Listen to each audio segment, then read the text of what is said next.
What is up, you wonderful people? I'm Nima, and I got a couple of games to talk about today. Now, I got a game called Rose and Camellia. Even though the game is named after two flowers, this game is a little bit more aggressive than most would expect. Then we're also going to talk about a game called Stasis Bone Totem, which is a point-and-click puzzler with horror overtones. But before we get into that, please hit that like and subscribe button, and that really helps this channel grow. But let's start off with Rose and Camellia, as this happens to be one of the games that I was not expecting. So this game, which by the way I have to thank Wayforward for a review code, and this game looked interesting, but I wasn't exactly sure what it was about. And when I found out that it was a slap fighting game, and as Adam Miller told me, it's a game where you're a commoner and you slap a bunch of royal women. Now that to me sounded pretty fun, or at least interesting. Now, yes, this is a slap fighting game, and you do take on the role as a common-born woman who married into this royal family, or her husband passes away, and she thinks that she deserves a claim to some of the power and money that this royal family has, and they don't want to give it to her because she's a commoner. And so instead of, debating these things, having lawyers talk things out, no, they go through slap fighting. And this can be achieved in one of two ways. You can either disconnect your Joy-Cons and use them freely, or the touch screen on your Switch screen itself. Now, I personally went with the touch screen just because it was more conducive to handheld mode, but I will say I did try the Joy-Con, and that was fine. It felt fine. Like, I didn't really have many issues. The only complaint I had, which was on both just using Joy-Cons freely or the touchscreen, was the counterattack. So the main mechanic of this game is swiping or trying to slap your opponent in the face, and then when you're on defense and they're trying to slap you, you want to dodge. Now, on both forms of control, I felt that the counter, see, once you dodge, you have a quick opportunity to slap your opponent in the face. That, for me, on both forms of controls was just not always great. Like, I would miss it a couple times, but I'm not really sure if it was me or if it was the controls themselves, because this game really does just rely on quick reflexes. And so maybe I just wasn't hitting something right, or maybe I wasn't in the right motion. I don't know. It wasn't a huge problem. It only happened maybe like 1 out of 5 times. So, 20% rate of me being like, oh, I think I got that, but it didn't count it. I don't know.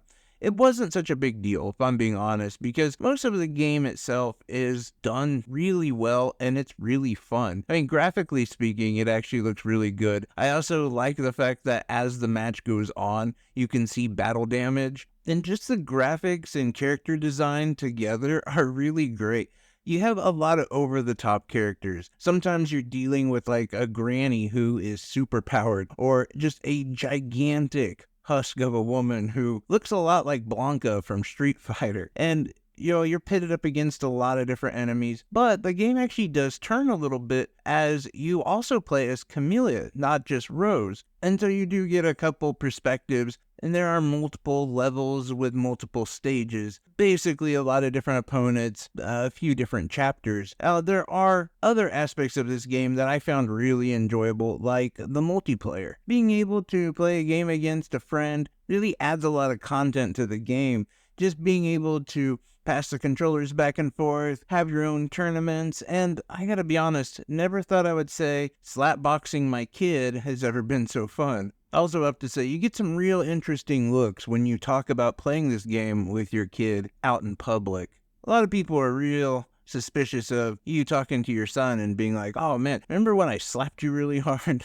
And then the next time you countered and tagged me really good? That was one heck of a match. Yeah, people give you weird looks about that.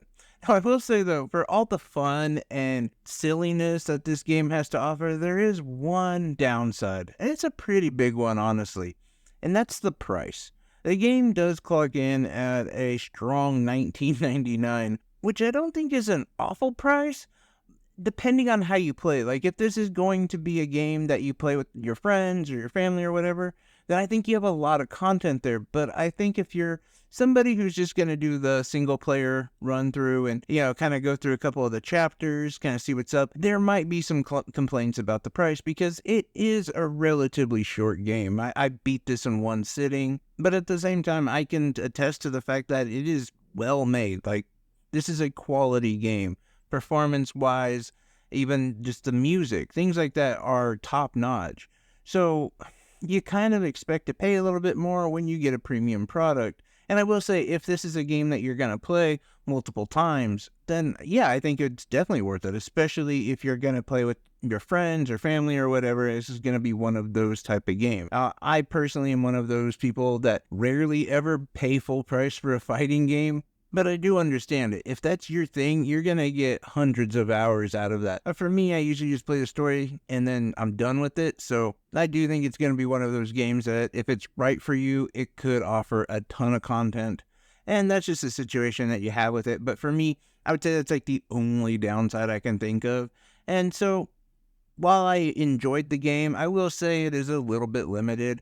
But ultimately, I'd give this game a strong 8 out of 10. Now, really only losing points for value, and maybe I'd like to see a little bit more content, but honestly, I still think it's a really fun, great game. Now, on to the second game I'm going to talk about, Stasis Bone Totem. Now, I have to be honest with you. This game is probably not going to be judged fairly by me, because I just didn't like it.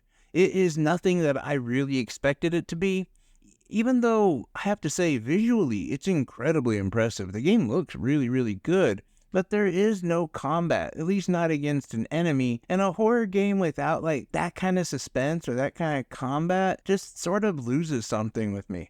Now, there is a different sort of combat because you will find yourself fighting the controls constantly. There's many times where you can be pointing your character in one direction and they'll walk the opposite direction. The controls are an abomination. I don't know why or how they're that bad, considering that their movement isn't that important in this game, if I'm being honest. Most of it, like I said, is a point and click type game, but just navigating through an area can be incredibly frustrating at times, as well as just trying to focus in on something and trying to solve a puzzle. It has you, trying to aim your character in a certain direction to get them to recognize an item, and that itself can be a pain in the butt with this game. I will say, though, a place where this game does shine is the story. It does have a fairly engaging story.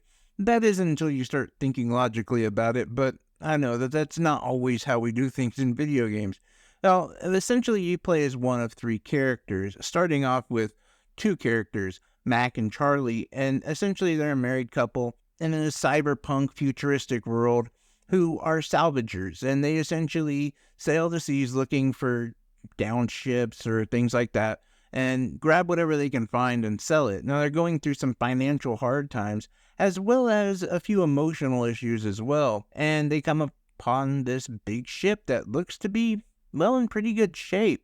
And so they try to figure out how can they get aboard, how can they get what's valuable, and save their company, save their own financial situation. And starting off, you get to use both characters in tandem in a way, switching back and forth between the two to be able to use their strengths, which literally for Mac is strength. He can bend things, break things, that sort of thing. And then for Charlie, she is an engineer, which at times, I don't know, I question the engineering aspect, but she can essentially take 2 items and combine them to make something that works, if it's applicable. Like, there might be some things that just won't go together, and you'll come across many different things, like a hose and duct tape, but the hose happens to have holes in it, so you use your duct tape and you fix the hose, that sort of thing. Now, the third character that I mentioned is a weird character named Moses, and he is a teddy bear. Yeah, that's right, a teddy bear. Now, apparently, Charlie had kind of souped him up, so he's also really good with tech and, like, hacking into computers. So his 2 things are that he's small, so he can get into small spaces, and he can also, hack into computers and whatnot. Now, Moses is weird, and I don't like the character. He's the creepiest thing in the game, if you ask me. I mean, Charlie and Mac had kind of recently lost their daughter, and Moses might have had something to do with it. And they, like, fully acknowledge it. It's weird. It's just a whole weird thing. But as I said, as you get into the ship, you discover that, below the ship, way down, if we put, like, weighted belts on, there's this whole area of, like, ancient ruins that we need to explore. And that's really where the game starts to get creepy and weird. And, that's where the game takes off. But, like, as a player, someone who's, like, looking at this, I'm like, yeah, but aren't they just trying to save their company? Like, what the hell's going on? Like, all their stuff, they could be making millions off of this ship and all this stuff on the ship, but that's neither here nor there. But my experience with the game, honestly, was like just boring. It's very slow. It's a very slow game. It does have a very interesting story, and the puzzles themselves, uh, they don't hold your hand at all. Like, this game is difficult, especially just trying to figure out what to do next. And for me, I don't like that. That makes the game even slower than what it already is. And I'm not saying I need someone to tell me exactly what to do, but a little bit more help, a little bit more hints, or even just like an auto lock-in kind of thing would help. But many times I kind of just like walking around trying to figure out what to do next, or what I needed to even have my focus on. And that's where the game did not help at all. As well as, like I said, the story just being kind of slow. It is interesting, like I said, and engaging, and you do want to know more, but at the same time, like, it's just like this trickle of information after trickle of information, and the horror aspect wasn't nearly as overwhelming as I thought it would be. So yeah, for me, it's a fine game, and I think there's gonna be a group of people who really like it. You like the point and click adventure games, you like puzzle games specifically, then I think you are going to like it. For me, I didn't really love it. I personally would give it a 6.5 out of 10. Like I said, I think it's a fine game, but just as far as both point and click and horror, I don't think it's that great on either side. But that's my opinion. Curious what you guys think. If you're interested in either one of these games, have you heard of them? Have you played any of them? Let me know what your thoughts are. Anything and everything in the comment section, much appreciated. I love each and every one of you guys. Take care, everyone. Bye-bye.